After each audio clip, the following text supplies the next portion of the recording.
시청자 여러분, 건강하고 행복한 새로운 한 주를 맞이하시기 바랍니다. 저는 한동훈 검사장에 대해서 관심이 아주 많습니다. 윤석열 서울중앙지검장 산하에서 3차장을 맡으면서 2차장은 박찬호 검사장이 맡고, 박찬호 차장이 맡고 해서 제가 세 사람을 증오의 축 3인방이라고 표현한 적이 있습니다.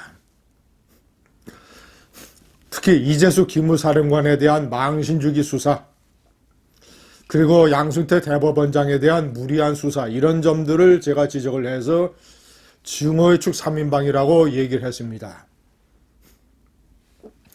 그러나 세월이 흘렀고 이제 입장과 처지와 행동이 달라졌고 증오의 축 3인방은 옛날 얘기가 되어버렸습니다.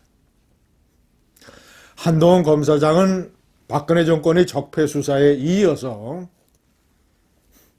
조국 일가 수사를 포함을 한 문재인 정권의 신적폐 수사를 담당을 했었습니다.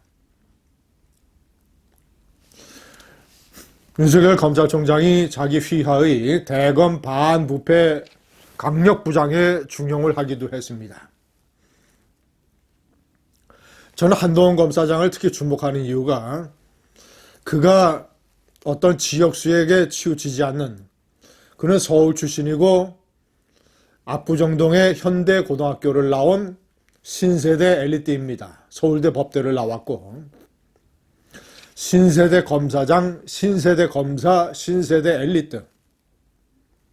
저는 그래서 그가 신세대 엘리트가 법과 질서, 수사에 관해서 어떤 생각을 가지고 있는가 항상 주의 깊게 지켜봤습니다. 오늘 아침 조선일보와 인터뷰에서 정말이지 명쾌한 직설을 내놨습니다. 제가 인터뷰를 읽으면서 제가 다시 조직생활로 돌아간다면 이런 상사 밑에서 일하고 싶다. 이런 부하를 데리고 일하고 싶다. 라는 생각이 들 정도였습니다. 제가 아주 인상 깊게 느낀 핵심적인 대목만 좀 말씀드리겠습니다.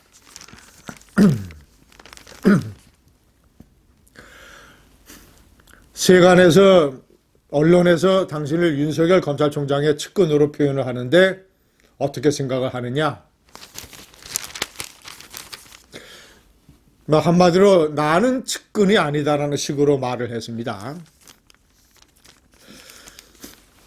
윤 총장은 훌륭한 검사고 좋은 사람입니다. 그분이나 저나 공직자이고 할 일 했던 것뿐입니다.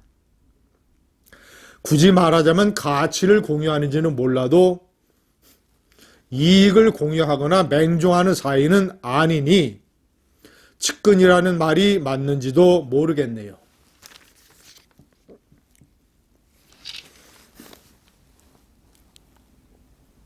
가치를 공유하지 이익을 공유하지 않는다. 맹종하는 사이가 아니다. 저는 검찰 같은 조직에서 형님 동생 하거나 아니면 무슨 측근으로 불리거나 아니면 의형제 사이 이런 표현을 듣거나 이런 것들은 매우 바람직하지 않다고 생각을 합니다. 왜냐? 그런 정서적이고 감정적인 부분은 철저하게 검찰 조직의 공정한 수사를 위해서 배제돼야 되기 때문입니다. 그런 점에서 한동훈 검사장의 이 말은 아주 마음에 듭니다. 자, 그리고 박근혜 정권의 적폐 수사를 담당을 했고 현 정권의 신적폐 수사를 담당하는데 차이가 뭐냐? 라고 했더니 현 정권은, 과거 정권은 사실이면 잘못이라는 전제하에 혐의를 부인하는 경우가 많았는데 최근에는 사실이라 해도 뭐가 문제냐, 이런 주장을 하는 경우가 많은 것 같다. 원전이 그렇죠. 월성 1호기. 국정과제이자 대통령의 공약이니까 검찰 수사 대상이 되지 않는다. 조기 연구 중단시킨 게 뭐가 잘못이냐. 이따위 식의 허접한 발언을 하는 것. 대통령이 조국에 대해서 마음의 빚을 지고 있다고 했으니까 조국의 도덕적 타락이라든가 각종 범죄 행위가 도대체 무엇은 문제인가?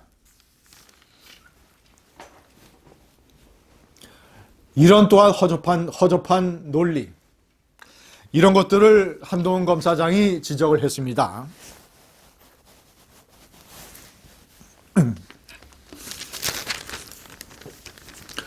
자, 제가 또 명기를 했습니다만 당신을 출세시켜준 정권을 배신했다는 말에 대해서 어떻게 생각하느냐? 아주 명쾌합니다. 권력이 물나는 것만 물어다주는 사냥개를 원했다면 저를 쓰지 말았어야죠. 그분들이 환호하던 전직 대통령들과 대기업들 수사 때나 욕하던 조국 수사 때나 저는 똑같이 할 일을 한 거고 변한 게 없습니다. 이 정권이 흔히 쓰는 말이 있죠. 선출된 권력에 대한 저항이라는 말, 검찰의 저항이라는 말. 예를 들어서 탈원전 수사 같은 걸. 그것도 참으로 허접한 논리인데 허접한 논리를 박살을 냈습니다. 그냥 틀리는 말입니다. 누구든 법을 지키지 않으면 법에 따라 처벌받을 수 있어야만 민주주의고 법치주의입니다. 모든 헌법교과서에 나오는 당연한 말이죠. 김학의 불법 출금 수사, 이것도 현 정권에서 그래 사실이다, 어떠냐, 범죄자가 도망가려고 하는데 막은 게 무슨 잘못이냐, 이따위 식으로 얘기하고 있습니다. 한동훈 검사장은 이렇게 얘기를 합니다. 지탄받는 악인을 응징할 때도 절차적 정당성을 지키는지가 그 사회가 문명인지 아닌지를 가르는 기준이라 생각합니다.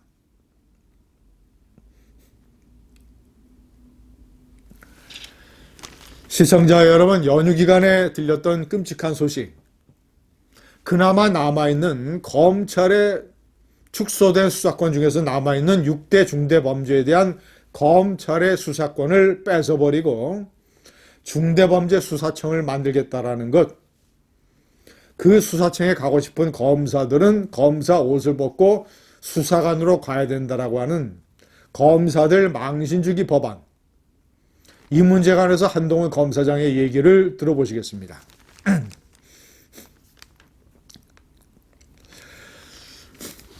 추미애 전 장관 같은 사람 한 명이 1년도 안 돼 완전히 무력화할 수 있는 검찰이 어떻게 무소불위인가요? 오히려 얼마나 정치권 권력 앞에 취약한지 드러났죠.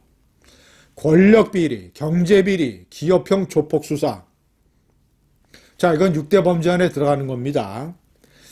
이런 수사에서는 검찰이 어떤 기관보다 효율적인 시스템인데 외압에 맞설 수 있는 법적 현실적 신분 보장 정도의 차이가 크기 때문이라고 봅니다. 검사들은 외압에 맞설 수 있는 법적 현실적 신분 보장이 되어 있기 때문에 이런 범죄를 효율적으로 다룰 수 있는데, 이게 일개 수사관들의 손에 들어가면 어떤 수사의 경력이나 경험이나 수사의 능력이나 기법이나 이런 것도 문제지만 제대로 외압을 버텨가면서 수사할 수 있겠는가? 한동훈 검사장의 명쾌한 지적이었습니다. 다시 한번 말씀드리지만 이런 검사가 한국 검찰에 살아있다는 것이 정말이지 기분 좋은 소식이 아닐 수 없습니다. 이런 사람 밑에서 이런 사람을 상관으로 모시고 일하고 싶고 이런 사람을 후배로 데리고 일하고 싶습니다. 다시 그날로 돌아가면 감사합니다.